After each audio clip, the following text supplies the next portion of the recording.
everyone, this is ML Reads back with the Elementalists Book 1, Chapter 2, Part B. So this is the second part of Chapter 2, the exam. If you want to watch this series all the way from the beginning, I will link that main playlist in the description. Otherwise, let's carry on. Continue playing.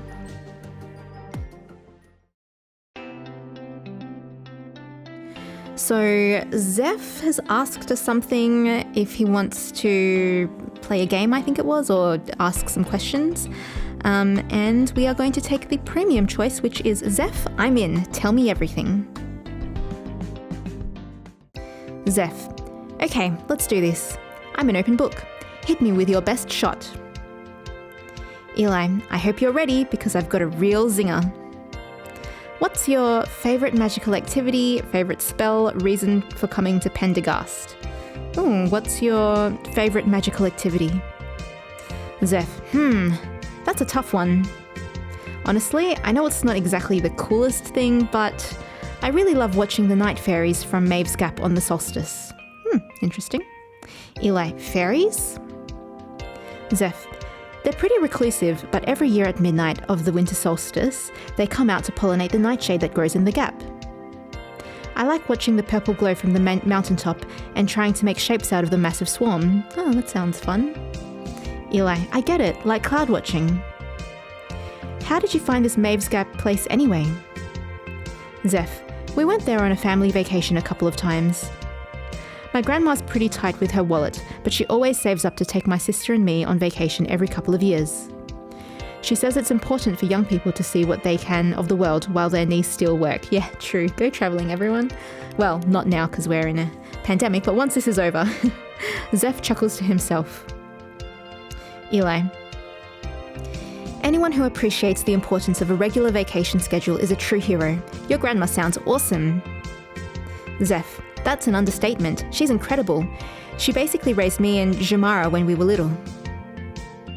Eli: what about your parents? Tell me more about your sister. Your family's really into Z names, huh?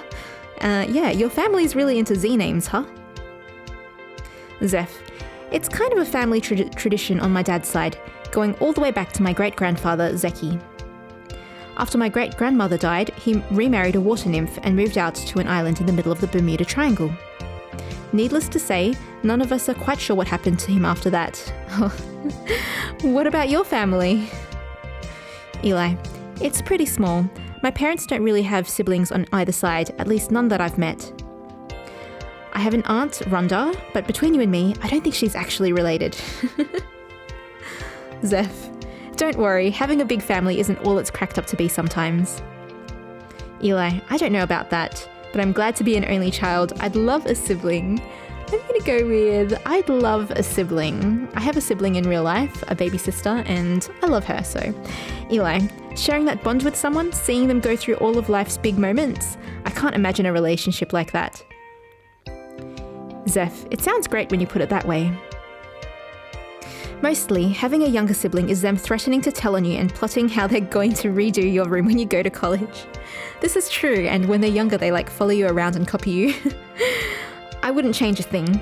My grandma and my sister got me through some pretty tough times. Yeah. Eli: they must be pretty proud that you got accepted here. Zeph: you bet. My grandma has always had these grand ideas for my life, you know. She wants me to become a tide specialist like my grandpa. Eli: like ocean tides? He nods. Zeph: my grandpa was a real hero. Once he saved a whole coastal village from extinction. I don't want to disappoint my grandma, but I don't think I'll ever be good enough attuned to do something like that. Aw, Zeph. Eli: Zeph, of course you will. Isn't that what school is for? You'll find something else you're good at. Isn't that what school is for? Aren't we all here to learn how to be the best attuned we can be? This is exactly the time to put in the work to achieve your goals. Zeph: yeah, I guess you're right. For now, I'm just glad to be here, figuring it all out. You look up and realise that the greenhouse is right in front of you. Zeph: looks like your time is up. I only wish I had more time to ask you some things. You seem like you've got a lot of good secrets. Eli: trust me, you couldn't handle all my secrets. I'm a completely open book. I'm a completely open book. Seriously, even the idea of keeping a secret gives me a stomachache. That's like Cheaty from The Good Place. Very cute. Zeph, yeah? Okay, then I have a question for you. Eli, lay it on me. Zeph, why did you come through the lake yesterday? Instead of using the mirror room like everyone else, I mean. Eli, awkward. Zeph, if I tell you something, you can't tell anyone, okay? Zeph, yeah, of course. You're kind of worrying me a little, Eli. You take a deep breath and tell him everything. Yeah, Eli really is an open book. Eli, and then suddenly I'm here and I'm absolutely losing it because I can't do magic, and then guess what? Turns out I can. Zeph, whoa, but how did you get here? Someone has to know there's been a mistake or something, right? Eli, that's exactly what I've been asking. I'm starting to think it wasn't a mistake after all, that somebody wanted me here. Zeph, that's super spooky. I can't believe all of that happened in the last 24 hours. Eli, talking about this is such a relief. Shreya was way too casual when I told her about this. I was freaking out yesterday. Zeph, rightly so. Even in the magical world, that's a pretty weird origin story. But don't worry, I'll help you figure this out. Eli, thanks. I'm gonna need all the help I can get, but you won't tell anyone, right? Zeph, cross my heart and really, really hope not to die because I'm too young, gorgeous, and witty. He laughs and rubs his hands together. Zeph, now, if you'll excuse me, I've got to go get told that I'm a water at. A short while later, the greenhouse door opens and Zeph steps out with a grin. Zeph, well, surprise, surprise, I passed with flying colours, by which I mean I'm a water rat. Waterbender. Zeph, you're up. Eli, thanks. Your stomach tightens and squirms as butterflies settle there. You take a deep breath and step through the door. It's test time. The inside of the greenhouse is warm and humid. Every corner of the room not taken up by work tables is filled with plants you've never seen before. It looks like the herbology. It reminds me of the herbology place in Harry Potter. Eli, whoa, we have classes here? Professor Kontos, you most certainly will. You jump a little and whirl around on your heel. You spot Professor Kontos seated behind a desk on the other side of the room. Professor Kontos, please sit. Don't worry, this test will come as naturally to you as magic itself. Eli, yeah, that's what I'm worried about, and she's thinking this. You take a seat across from him and Professor Kontos leans in a little closer. He tilts his head and peers intensely at you, his eyes narrowing. Professor Kontos, well, your presence is certainly strong. The strongest I've felt in quite a long while. Interesting. Yes, your potential must be fairly high. Professor Kontos claps his hands together, making you jump. Professor Kontos, now, just relax. Eli, trust me, I'm doing my best. He bleats out a laugh, a little goat-like vibrato slipping in. You smile too, relaxing just a bit. Professor Kontos, pardon me. Ahem. I'm going to ask you a series of questions. Close your eyes and answer as honestly as you can. You let your eyes drift closed. Then you try to focus on Professor Kontos's deep, baritone voice, willing yourself to relax as he begins. Okay, so this is the test where you find out what your element is, which is super fun. Now, I have done this several times, and I usually get air or water. One time I got wood, but for this playthrough, I actually asked my sister for her answers to the quiz. So we are just going to use her answers. So, sister, this is going to be what your placement is. A sphinx asks you to answer a riddle. You ask the sphinx to answer my own riddle, trick the sphinx into giving me the answer, tell the sphinx all the possible answers, take random guesses, eventually I'll get it right. So, my sister said, all possible answers. Tell the sphinx all the possible answers. You found a dragon's hoard but can only take one thing. What is it? an old spell book, one of the dragon's scales, an enchanted ring, nothing I won't steal. So my sister is saying she would take the old spell book. So choose a potion. So there is a mercurial, shiny and silver potion, a sea green and foaming potion, and a translucent and radiant like a rainbow potion. And my sister has said she would get the rainbow. So this one, the translucent and radiant like a rainbow. This potion. What scares you most? Being forgotten, silence, being alone, change, or failure? And for my sister, she has said being forgotten. You're at a crossroads. A bank of fog lies ahead. Which way do you go? Straight ahead and into the fog. Back the way I came. There could be dangers ahead. To the left or right, trying to find a way around. I'll ask my friends for advice. So my sister said what I said, which was, I'll ask my friends for advice. Would you like to live forever? Absolutely. Think of all that could be learned. Maybe it could give me a chance to change things. No, I'm going to live this life to the fullest. So, what did my sister say? She said, no, I'm going to live this life to the fullest. As silence fills the room, you slowly open your eyes. Ooh, what did you get? The room has filled with a bright white light that is slowly starting to dim as you get your bearings.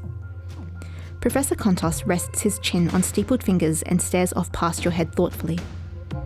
Professor Kontos, this is quite interesting. Very interesting indeed. But if that's the case... Eli, sir? Professor Kontos, yes, I just need a moment to... He stands abruptly and turns to dig through the shelves behind him. He flips through books, rummages through drawers, sniffs a potion. Professor Kontos, aha! Eli, is something wrong? Professor Kontos, no, certainly not. Just a bit unusual. Give me a second to check. He finds a squat golden book at the back of his shelves and slams it open, running his finger along the page. When he whirls back round, his eyes are gleaming and he has a wide grin. Professor Kontos, I have a suspicion about you, Eli, but I'll need one last test to be sure. Is that all right? Eli, I guess so. Professor Kontos opens one of his desk drawers, pulls out a small silver pitch pipe, and hands it to you across the desk. Professor Kontos, stand, please. Eli, sure. You get to your feet awkwardly. Professor Kontos reaches into the drawer again and retrieves a pair of goggles, then snaps them over his eyes. Professor Kontos, now, when you're ready, blow. You lift the pipe to your lips hesitantly, suck in a huge breath of air, and blow. The pitch pipe lets out a shrill twee, shattering the nearby window. Eli, whoa! A gust of wind rips through the room and surges toward you. The gale upends tables and tears through the greenhouse. You feel nothing but calm as it swirls around you, tangling in your hair playfully. Over the howling wind, Professor Kontos mouths something to you. Professor Kontos, as expected. He takes a pan flute from his belt and plays 4 quick notes. The tornado seems to reverse direction, swirling out of the room almost as fast as it had come, the glass sealing back into the window seamlessly. Professor Kontos, perfect, marvellous actually, absolutely astounding. You sit back down, suddenly drained, your mind reeling from what just happened. Eli, what was that all about? Professor Kontos, it's just, well, you have no idea, do you? Eli, no idea. About what? Because you won't tell me. We'll be... About what? Please, sir, you're starting to freak me out a bit. Professor Kontos falls back into his chair and looks at you with wonder in his eyes. Professor Kontos, you, my dear girl, are sun attuned. Eli, and that's good? His bleating laugh emerges again. Yes, Professor Kontos, yes, very good. And that's not all. You are also attuned to air. Woohoo! Yes, sister, you got air like me, so I usually get air or water. So yeah, we're truly, truly sisters. Professor Kontos, it's truly astounding. Your potential is so high that it was difficult to get a clear reading. Eli, what do you mean, my potential? He gestures to a poster on the wall behind him, a diagram of teacups of various sizes. Professor Kontos, imagine that inside of you is a teacup, and imagine that the tea inside is magic. Some have a small teacup. Less capacity is the official term, while those with a larger capacity have a bigger cup like this one here. He gestures to another cup on the graph, this one more like a coffee mug than a teacup. Tutorial. Some choices will affect your relationship with the teachers and staff. Impress your teachers to gain a reputation as a great student and unlock exclusive moments later in the story. So what you're saying is, I have a pretty big teacup. Professor Kontos, something like that. By my estimation, your teacup looks something close to this.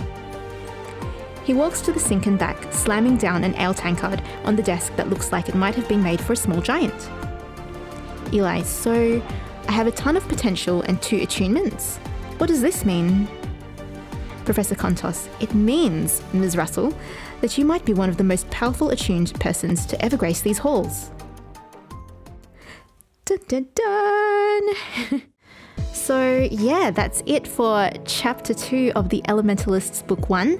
Just to note that when you're doing the quiz, the questions actually kind of randomize. So even if you do it with similar answers, you might not get the same attunement. So that's why I've done it a few times, and usually I get water or air, but one time I got wood.